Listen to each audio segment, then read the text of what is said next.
Assalamualaikum warahmatullahi wabarakatuh. Perkenalkan, nama saya Muhammad Ayub dan teman saya Muhammad Oktar Ersya. Kami dari kelas 5C akan mempresentasikan tentang bagan multimedia pembelajaran. Multimedia pembelajaran. Terdapat dua makna dari arti dari multimedia pembelajaran. Yang pertama, makna multimedia sebelum tahun 1980, yaitu kumpulan dari berbagai peralatan media berbeda yang digunakan untuk menyajikan materi pelajaran, misalnya tulisan, grafik, gambar dalam tas karton yang ditempelkan di dinding.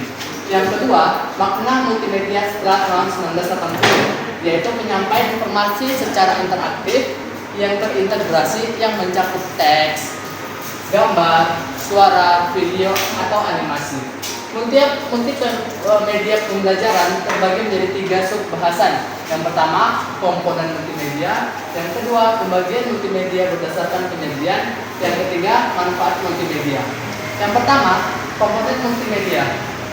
Komponen multimedia terbagi menjadi 5 komponen. Yang pertama, teks, video, grafis, gambar, foto, audio, dan animasi. Yang kedua yaitu manfaat multimedia.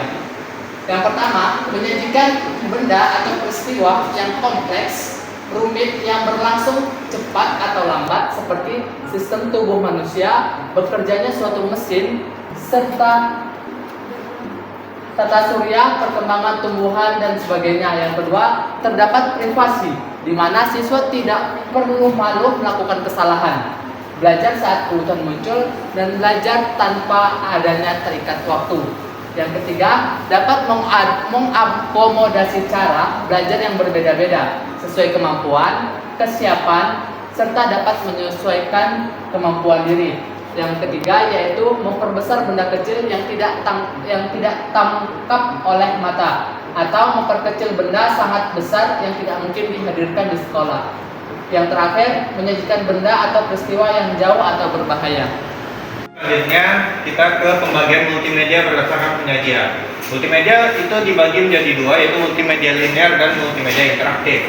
Pengertian dari multimedia linear itu adalah multimedia yang tidak dilengkapi dengan alat pengontrol apapun yang dapat dioperasikan oleh pengguna.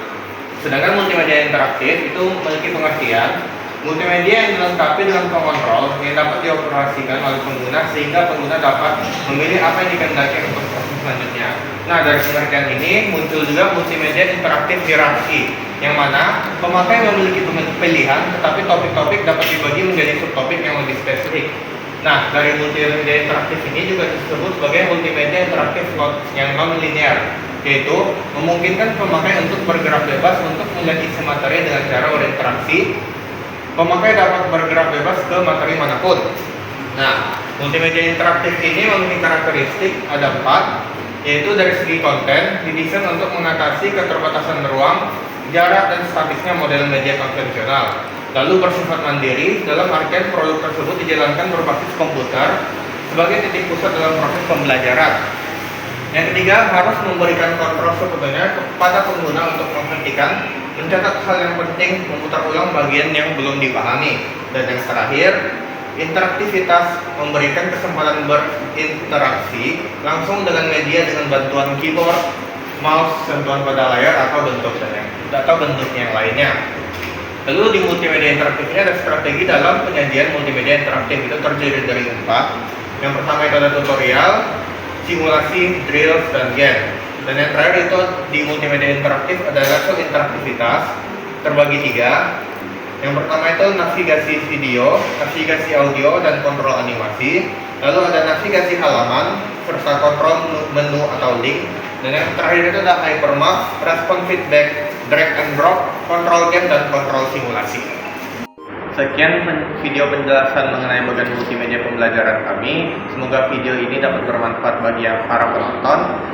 Kami akhiri dengan wabillahi taufiq wal hidayah. Wassalamualaikum warahmatullahi wabarakatuh.